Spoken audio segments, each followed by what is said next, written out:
오늘부터 주일의 설교는 야고보서를 강의하도록 그렇게 하겠습니다. 믿음과 행함에 대한 이야기를 가장 잘 설명한 하나님의 말씀입니다. 저자는 야고보인데 야고보는 예수님의 형제 야고보를 이야기합니다. 예수님의 형제였던 야고보는 예수님의 지상 생활을 하실 때 믿지 않았던 사람입니다. 그러나 부활 후에 개종을 하고 예루살렘 교회에 초대 감독을 지냈던 분이 예수님의 형제 야고보를 이야기합니다. 요한복음 7장 5절에 보면 이는 그의 형제들까지도 예수를 믿지 아니함이러라. 예수를 믿지 않았던 예수의 형제 야고보가 개종을 하고 나서 교회의 기둥처럼 쓰임받는 모습을 보게 됩니다. 우리는 예수님의 제자 가운데 베드로, 요한, 야고보 이야기하는데 그 야고보는 사도 야고보를 이야기하지만은 이 야고보서의 저자는 사도가 아니라 예수님의 형제 야고보입니다. 사도 야고보는 AD 44년경에 헤롯 아그리빠에 의해서 순교당합니다. 아마 순교한 사도 야고보가 순교한 이후에 기록된 하나님의 말씀입니다. 그래서 교회의 기둥처럼 쓰임 받았던 사람은 베드로, 요한, 예수님의 형제 야고보를 이야기합니다. AD 49년에 예루살렘에서 첫 공의회가 열려지게 됩니다. 그때 여러분 주축의 역할을 했던 사람이 오늘 본문을 쓴 예수님의 형제 야고보를 이야기하고 있습니다. 구원관의 문제였습니다. 구원을 얻으려면 먼저 할례를 행하라. 그리고 모세의 율법을 지키라고 이야기를 합니다. 그때 감독이었던 야고보가 내 말을 들으라고 이야기를 하면서 사도행전 15장 13절에 보면 말을 마침에 야고보가 대답하여 이르되 형제들아 내 말을 들으라.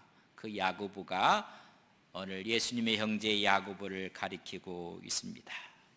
그러면서 19절 말씀에 보면 사도행전 15장 그러므로 내 의견에는 이방인 중에서 하나님께로 돌아오는 자들을 괴롭게 하지 말라. 구원의 문제는 주 예수의 은혜로 구원받는 것을 우리가 확실히 믿는다.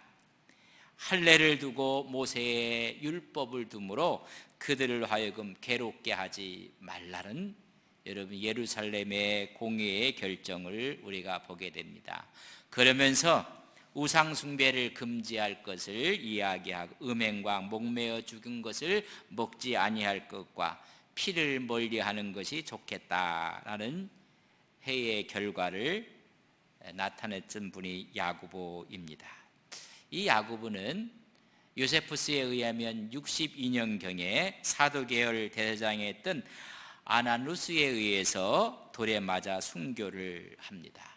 그렇다면 62년 전에 기록된 말씀이 야고보서입니다. 그 시대적인 배경을 보면 예수님께서 승천하시고 채 20년이 되지 아니했을 때 여러분 각 지역에 유대인 기독교인들이 박해로 인해서 흩어져 나갔습니다. 로마 제국의 각지에 흩어져 나가 있는 하나님의 사람 그들에게 보낸 공식 서한이 야고보서입니다. 30년 후반에 스데반이 돌에 맞아 순교를 합니다. 이때 여러분 대대적인 박해가 시작이 됩니다. 로마 제국의 여러 곳으로 흩어져 나가게 됩니다. 우리는 이것을 디아스포라라 이야기를 합니다. 사도행전 11장 19절에 보면 그때에 스데반의 일로 일어난 환란으로 말미암아 흩어진 자들이 베니게와 구브로와 안두에 이르러 복음을 전하는 모습을 보게 됩니다. 디아스포라 여러분 다 자기의 본토를 떠났습니다. 핍박으로 인해서 여러분 떠났던 그들, 기독교 신앙은 가졌지만은 체계적인 교육을 받지 못했던 그들은 이곳저곳으로 흩어져 나가게 되었습니다. 그러나 그들은 과거에 가졌던 유대교 신앙의 습관에서 벗어나지 못한 상태였습니다. 예수님을 믿는 사람들을 가만히 보면 유교적인 전통을 갖고 있는 분들이 예수를 믿으면 그 유교적인 전통을 버린다는 게 너무 힘듭니다. 유대인들이 주님을 믿고 유대교적인 전통을 버린다는 것이 쉬운 일은 아닙니다. 여러분, 불교적인 전통을 가지신 분들이 예수를 믿으면 여러분 그 불교적인 요소를 버린다는 것도 어렵습니다. 제가 30대 초반에 큰 절이 있는 밑에서 목회를 했습니다. 여러분 부석사에 다니시는 불자들이 여러분 예수를 믿고 집사가 되고 권사가 된 분들이 있습니다. 제가 신방을 가면 여러분 불교적인 의미에 깊게 있었기 때문에 저한테 이렇게 인사합니다. 아유 목사님 오셨습니까? 이 버린다는 게 참 힘듭니다. 어느 때는 시원하게 맥주를 준비 못해서 미안합니다. 그걸 보면 그분들은 술을 드시는지 이 문화라는 게 참 힘듭니다. 헐버트 선교사가 우리나라 사람의 신앙의 모습을 보고 유교적인 기독교를 믿는 분이 많다. 유교적인 백그라운드에서 믿었던 분들은 유교적인 요소를 버린다는 게 어렵습니다. 또 불교적인 영향을 깊게 받았던 사람들이 예수 믿으면 불교적인 기독교를 믿는다. 여러분 뼈아픈 지적입니다. 그래서 삶의 형태를 보면 유교적 기독교를 믿고 있고 내세관을 보면 불교적 기독교를 믿고 있다. 그리고 환란이 오고 시련이 오면 샤머니즘적인 기독교를 믿고 있다는 지적이 헐버트 선교사의 지적이었습니다. 그들이 예수를 믿고 나서 각지로 흩어져 나가서 기독교적인 체계적인 교육이 없었기 때문에 유대교적 신앙 습관이 그대로 몸에 배었습니다. 유대주의자들처럼 참된 신앙의 실천이 없이 말로만 하는 경건에 빠져들었습니다. 또 하나는 믿음으로 구원 얻는다는 교리를 지나치게 강조한 나머지 실천적 신앙의 빛과 소금의 역할을 하지 못했습니다. 우리의 모습도 크게 여러분 빗나가지 않습니다. 예수님은 믿고 있지만은 우리의 생각과 몸과 우리 행동이 기독교적이지 않다는 것입니다. 마땅히 그들이 추구해야 될 하나님의 나라, 하나님의 의보다는 세속적이고 세상적인 것을 추구할 수밖에 없었습니다. 여러분 본토 친척을 떠나서 흩어져 나갔으면 그들에게 중요한 것이 무엇일까? 세상적인 물질에 대한 것입니다. 그래서 그들은 노마 전역을 다니면서 장사를 하게 됩니다. 4장 13절에 보면 들으라 너희 중에 말하기를 오늘이나 내일이나 우리가 어떤 도시에 가서 거기서 1년을 머물며 장사하여 이익을 보리라 하는 자들아. 그들의 관심은 물질이었습니다. 여러분 그러니까 당연하게 신앙생활을 등한히 할 수밖에 없었습니다. 신앙의 성숙이 없었다는 것입니다. 그래서 교회 내에 마찰이 있고 다툼이 일어날 수밖에 없습니다. 부자와 가난한 자의 갈등이 첨예해지기 시작했습니다. 하나님의 교회 공동체를 만드는데 문제가 생긴 것입니다. 여러분 디아스포라로 자기의 모든 것을 다 버리고 멀리 여러분 신앙을 지키기 위해 떠났지만은 신앙을 체계적으로 교육받지 못했던 그들, 여러분, 떠나자마자 그곳에서 또한 시련이 다가오게 되는 것입니다. 우리말에 집 떠나면 고생이라고 합니다. 삶의 터전을 떠난 사람에게 여러분, 어려움이라는 것은 당연한 것입니다. 그때 야고보는 이 어려움을 믿음으로 이겨나라고 격려하고 있는 것입니다. 참 신앙을 가질 것을 말씀하고 있습니다. 신앙의 성숙을 가지라는 것입니다. 그러나 그들이 체계적인 신앙의 교육이 없었기 때문에 믿노라 하면서도 행함이 없는 것입니다. 오늘날도 비슷한 문제가 우리 앞에 다가와 있지 않습니까? 예수는 믿는데 예수 믿는 모습이 보이지 않는 것입니다. 그들은 믿노라 하면서도 믿는 사람의 행함의 모습이 없습니다. 그때 그것이 무슨 유익이 있겠는가라고 이야기를 합니다. 2장 17절에 보면 이와 같이 행함이 없는 믿음은 그 자체가 죽은 것이라. 예수 예수 예수 하는데 그게 무슨 의미가 있겠는가? 예수 믿는 사람들의 모습이 보여지지 않는다는 것입니다. 흩어져 나가 있던 신앙 공동체가 하나님의 의와 하나님의 나라에 대해서 잃어버리고 세속적인 물질에 빠져 있었고, 그렇기 때문에 진정한 예수의 모습들을 나타내지 못했던 것들이 여러분 그 당시의 문제였습니다. 그래서 실질적인 교훈을 기록하고 있는 것이 야고보서입니다. 어찌 보면 산상수훈 같은 말씀들입니다. 믿음으로 구원 얻는다는 교리 그 자체만을 남용했고 오해했습니다. 그래서 그것이 습관화되면서 신앙인의 삶, 성숙한 성도의 모습이 전혀 나타나지 않았습니다. 행함 없는 믿음, 오히려 그들의 믿음 속에 세속적이고 세상적이고 욕심이었습니다. 오늘의 표현을 한다면 이름만 그리스도인들입니다.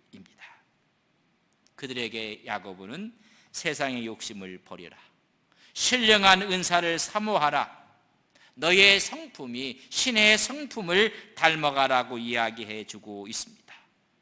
상호간에 시기하지 말고 비방하지 말고 참 사랑을 간직하라, 겸손하라, 기도 생활에 힘쓰라고 말씀해 주고 있습니다. 그래서 야고보서의 어투는 여러분 강한 어투입니다. 그리고 교훈조의 어투입니다. 그래서 야고보서를 가리켜서 신약의 잠언이라, 신약의 아모스라라고 이야기를 합니다. 참된 믿음에는 반드시 뒤따라야 될 행위가 있다는 것입니다. 믿음과 행함의 균형을 이야기해주고 있습니다. 신행일치를 강조하는 것입니다. 여러분, 믿음은 구체적으로 일상생활 속에서 믿음의 행위가 드러나야 한다는 것입니다. 그래서 야고보서에 핵심절이 두 군데 있는데 1장 4절입니다. 인내를 온전히 이루라. 이는 너희로 온전하고 구비하여 조금도 부족함이 없게 하려 함이라. 인내하라는 것입니다. 여러분, 참을 인자 3번을 가지면 살인도 여러분 피해간다고 했고 살인도 하지 않는다고 했습니다. 두 번째 중심절은 2장 22절입니다. 내가 보거니와 믿음이 그의 행함과 함께 일하고 행함으로 믿음이 온전하게 되었느니라. 여러분, 믿음 따로 행동 따로가 아니라는 것입니다. 함께 하는 것을 말씀해 주고 있습니다. 이런 큰 원칙을 갖고 오늘 그리스도의 종된 야고보가 흩어져 있는 12지파에게 편지한다고 말씀을 해주고 있습니다. 발신자였던 야고보는 종이라는 표현을 씁니다. 둘로스라는 이야기인데, 헬레사의 종은 의사결정권이 하나도 없습니다. 비천한 노예일 뿐입니다. 내가 이렇게 하나님의 말씀을 쓰는 것도 내 뜻이 아니라 하나님의 뜻인 것을 천명하고 있습니다. 흩어져 있는 12지파에게 편지를 한다고 합니다. 흩어진 사람들은 언제부터 흩어져 나갔는가? 사도행전 8장 1절에 보면 그날에 예루살렘에 있는 교회에 큰 박해가 있어 사도 외에는 다 유다와 사마리아 모든 땅으로 흩어져 나갔다고 했습니다. 여러분, 자기의 집을 떠났습니다. 고향을 떠났습니다. 신앙 하나 붙잡고 나갔던 그들에게 여러분, 환영하는 사람이 있겠습니까? 아닙니다. 그들이 정착한 곳에서 처음으로 다가오는 것은 여러분, 시련입니다. 그 시련 가운데 온전히 참으라고 이야기를 해주고 있는 것입니다. 흩어져 나가는 성도들이 가장 먼저 직면한 문제들은 시련이었고 시험이었습니다. 우리 인생도 여러분 마찬가지입니다. 우리 삶의 여정 가운데 시련과 시험이 있습니다. 어떤 사람은 시련을 막 졸업한 사람도 있을 겁니다. 다 끝난 사람도 있을 것입니다. 그 어떤 사람은 시련의 시작이 시작된 사람도 있을 것입니다. 우리 가정은 이런 시련 가운데 중간에 와 있는 사람도 있고 진행 중에 있는 사람도 있을 것입니다. 여러분, 인생은 광야 같은 것입니다. 광야를 졸업한 사람도 있고 그 광야의 시련을 지금 진행 중에 있는 사람도 있고 광야의 시련 가운데 이제 들어간 사람도 있을 것입니다. 광야의 시련이 졸업했다고 해서 그 다음 시련이 없을 것이라는 것은 여러분 확증할 수가 없습니다. 바다에 파도가 또 몰려오듯이 파도처럼 또 시련이 다가오는 것입니다. 자기의 본토를 떠난 사람들에게 다가오는 첫 번째가 시련입니다. 그 시련을 온전히 이루라고 이야기해주고 있습니다. 2절 말씀에 보면 하나님께서 우리에게 말씀하는 내 형제들아 너희가 여러 가지 시험을 당하거든 온전히 기쁘게 여기라고 말씀해주고 있습니다. 예기치 못했던 시련 시험이 오는 것입니다. 경멸의 눈총, 또한 약자로서의 강한 자의 모습이 다가와서 약탈당하고 약자로 당하는 수많은 아픔들이 있습니다. 이런 것이 있으면 기쁘게 여기라는 것입니다. 어떤 사람이 한 곳에서 다른 곳으로 가면 환영하는 사람도 있지만 흔드는 사람도 있습니다. 그것을 기쁘게 여기라는 것입니다. 참고 이기라는 것입니다. 그런 자에게 하나님은 면류관을 준비했다고 말씀하시고 하나님은 그것을 테스트하신다는 것입니다. 오늘 본문 12절에 보면 시험을 참는 자는 복이 있나니 이는 시련을 견디어낸 자가 주께서 자기를 사랑하는 자들에게 약속하신 생명의 면류관을 얻을 것이기 때문이라. 여러분, 참고 이긴 자에게 영광이 있음을 알게 하는 것입니다. 오히려 자신의 신앙을 점검할 수 있는 좋은 기회가 됩니다. 그래서 믿음의 시련이 오면 인내로서 참으면 그의 인내가 열매가 된다는 것입니다. 3절 말씀합니다. 이는 너희 믿음의 시련이 인내를 만들어내는 줄을 너희가 알미라. 금과 은을 불 속에서 재련을 해서 여러분 불순물을 다 제거하고 순수한 금을 얻는 것처럼 너희들이 시련을 통해서 금 같은 순수한 신앙을 얻을 수가 있다는 것입니다. 그때 너희는 실족하지 말라는 것입니다. 시련은 인내를 만들어낸다는 것입니다. 그래서 그 인내를 온전히 이루라 말씀해 주고 있습니다. 여기서 온전히 이루라는 얘기는 끝까지 흔들림 없이 완전히 이루라는 것입니다. 왜 야고보서를 쓰면서 공식 서한에 처음부터 인내를 말씀하고 있는 것인가? 여러분, 끝까지 인내하는 것이 힘든다는 것을 아는 것입니다. 학생들이 연초에 새 학기에 계획을 하고 나름대로 공부하려고 합니다. 그러나 마지막까지 인내하며 간다는 것은 너무나 어렵습니다. 여러분, 새로운 해가 되면 신앙인들도 하나님 앞에 계획을 세우고 결단을 하고, 그러나 조금만 시련이 오고 조금만 문제가 생기면 다 포기하고 맙니다. 그렇기 때문에 처음부터 인내에 대해서 이야기를 하고 있는 것입니다. 여러분, 목표를 달성하기 위해서 필요한 것이 인내입니다. 왜 사람들이 실패합니까? 왜 성공하지 못합니까? 끝까지 인내하지 못하기 때문입니다. 시련이 오면 포기하고 좌절합니다. 그러나 마지막까지 끝까지 완성한다는 것은 너무나 어렵습니다. 흩어져 있는 하나님의 종들에게 인내를 그래서 말씀하고 있는 것입니다.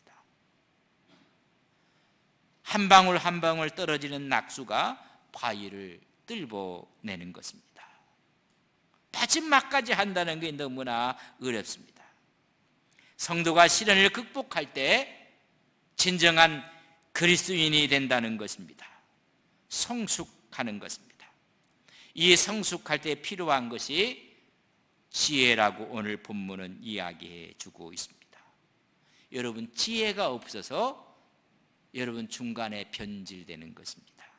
진정한 지혜가 없기 때문에 마지막까지 인내하지 못하는 것입니다. 오늘 5절에 보면 너희 중에 누구든지 지혜가 부족하거든 모든 사람에게 후히 주시고 꾸짖지 아니하신 하나님께 구하라 그리하면 주시리라. 인내를 이야기하시면서 왜 지혜를 구하라고 말씀했을까? 인내는 우리 힘으로 불가능합니다. 말 한마디에 넘어지는 분들이 한두 사람이 아닙니다. 조그만 시련이 오면 곧바로 주저앉고 맙니다. 인내한다는 것이 얼마나 어려운지. 그래서 하나님의 지혜를 구하라는 것입니다. 우리 스스로는 시험을 이길 수 있는 지혜가 없습니다. 누군가 말을 하면 그 말에 다 넘어가는 사람들이 너무나 많이 있습니다. 하나님의 지혜를 가지면 어떤 어려움 앞에서도 든든하게 설 수가 있는 것입니다. 솔로몬이 왕이 됐을 때 처음에 구한 것이 지혜였습니다. 우리 주님 말씀합니다. 마태복음 7장 7절에 보면 구하라 그리하면 너희에게 주실 것이요 찾으라 그리하면 찾아낼 것이요 문을 두드리라 그리하면 너희에게 열릴 것이니. 구하라는 것입니다. 의심하지 말고 구하라는 것입니다. 여러분, 하나님께 지혜를 구하는 사람이 기본 자세가 있다면 의심하지 않는 것입니다. 오늘 야고보는 의심하는 자는 바닷물결 같다고 했습니다. 굳건하게 하나님 앞에서 지혜를 강구할 때 우리는 그 길을 인내할 수가 있다는 것입니다. 확신과 의심 사이에 지혜가 부족해서 의심 쪽으로 가는 것입니다. 신앙과 불신앙 사이에 지혜가 부족해서 우리는 유혹을 당하는 것입니다. 여러분, 우리가 의심하고 불신앙이라는 것은 야곱은 두 마음을 품은 것이라고 했습니다. 그런 사람들은 정함이 없다고 했습니다. 얻지 못한다고 이야기했습니다. 첫째는 마지막까지 인내하기 위해서 필요한 것이 하나님께 지혜를 구하라는 것입니다. 세상의 이야기 앞에 우리는 흔들립니다. 하나님의 말씀 앞에 굳건해질 수가 있습니다. 두 번째는 겸손하라는 것입니다. 우리가 지혜를 구하고 교만해지면 넘어질 수밖에 없습니다. 아무리 지혜를 가졌어도 겸손이 빠지면 오히려 그것이 걸림돌이 되고 맙니다. 지혜는 우리로 하여금 낮은 자리에 머물게 합니다. 그것이 겸손입니다. 오뚜기는 아무리 던져도 오뚝오뚝 씁니다. 여러분, 무게중심이 밑에 있어서 그렇습니다. 겸손하여 하나님의 지혜와 함께 할 때 넘어짐이 없습니다. 9절에 낮은 형제는 자기의 높음을 자랑하라고 이야기합니다. 낮은 형제는 그리스도인에서 당한 고난, 핍박, 그의 가난해짐, 낮아짐, 그런 자들은 높음을 자랑하는 것입니다. 하나님의 선택을 받았고 하나님의 자녀가 되었고 마지막 날 하나님 우편에 하나님 존전에 서야 될 영광된 모습을 기억하라는 것입니다. 이 땅에는 낮아졌지만은 마지막 하나님의 영광 자리에 있을 것을 생각하라는 것입니다. 10절에는 부한 자는 자기의 낮아짐을 자랑할지니 이는 그가 풀의 꽃과 같이 지나감이니라. 여러분, 부한 자, 세상에 말하는 많이 가진 자들, 혹시 성도가 이런 자가 있으면 자기의 낮아짐을 자랑하라는 것입니다. 무엇입니까? 믿음 때문에 너도 낮아질 수가 있다는 것입니다. 다시 말하면 겸손하게 될 것을 오히려 자랑하라고 이야기해 주고 있습니다. 이 세상에 가진 자 갖지 못했다는 것 다 허망하다는 것입니다. 다 풀과 같은 것이니 하나님 앞에서 겸손하라는 것입니다. 여러분, 이 세상의 부, 이 세상의 명예는 잠시 잠깐입니다. 시들어버리는 들풀 같다고 말씀해 주고 있습니다. 영원한 것이 없습니다. 그러나 이 세상의 물질과 명예를 하나님이 주셨다면 겸손하게 그 믿음을 갖고 하나님의 영광을 위해 사용하라는 것입니다. 다 허망해질 것인데 하나님이 주신 풍복이 있다면 믿음을 위해 사용하라는 것입니다. 그리고 더 큰 신령한 하늘의 복을 사모하라는 것입니다. 겸손한 자리에서 하나님을 바라보고 오히려 기뻐하고, 겸손한 자리에서 하나님을 바라보며 하나님을 사랑하라고 말씀해 주고 있습니다. 그렇기 때문에 오늘 12장 12절 1절에 하반절에 보면 주께서 자기를 사랑하는 자들에게 약속하신 생명의 멸류관을 얻을 것이기 때문이기, 하나님을 사랑하는 자에게는 생명의 멸류관이 있음을 말씀해 주고 있습니다. 시험을 이기고 승리한 자, 궁극적으로 받는 축복이 생명의 멸류관입니다. 용광로를 통해서 여러분, 금속이 재련되어서 순수한 금, 순수한 철이 나오는 것처럼 우리는 시련을 통해서 그 믿음이 순수하게 하나님 앞에 나올 수가 있다는 것입니다. 그런 사람에게 생명의 멸류관을 주신다는 것입니다. 흩어져 나간 사람들에게 시련이 오거든 인내함으로, 지혜를 구해서 겸손함으로 승리하라고 말씀해 주고 있습니다. 이런 자가 누릴 것은 하나님의 영광의 생명입니다. 여기서 생명이라는 단어는 비오스라는 단어를 쓰지 않았습니다. 이 땅에 살아가는 현세적인 삶, 일생을 말하는 것이 아니라 여기서 말하는 생명은 조애였습니다. 조애는 하나님 안에서 누리는 생명, 영생을 말합니다. 하나님과 함께 누리는 가장 아름다운 영생을 누릴 것입니다. 그렇기 때문에 인내로 온전히 시련들을 이겨내라고 말씀하고 있습니다. 끝까지 인내하는 자에게 하나님은 생명의 면류관을 주신다고 말씀하고 있습니다.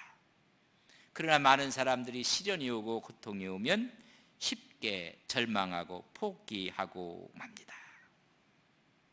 진정한 생명의 면류관은 누가 없습니까? 끝까지 인내로 믿음을 지킨 사람입니다.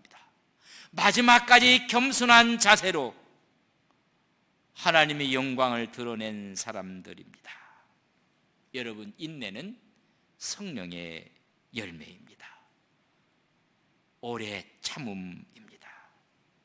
인생을 살다 보면 우리 신앙생활에도, 가정생활에도, 사회생활에도, 또한 재정적으로 건강의 문제에 시련이 오고 시험이 올 수가 있습니다. 그때마다 오늘 본문의 말씀을 기억하고 묵상함으로 모두가 승리하는 믿음의 하나님의 종들이 되시기를 주님의 이름으로 간절히 축복합니다. 함께 다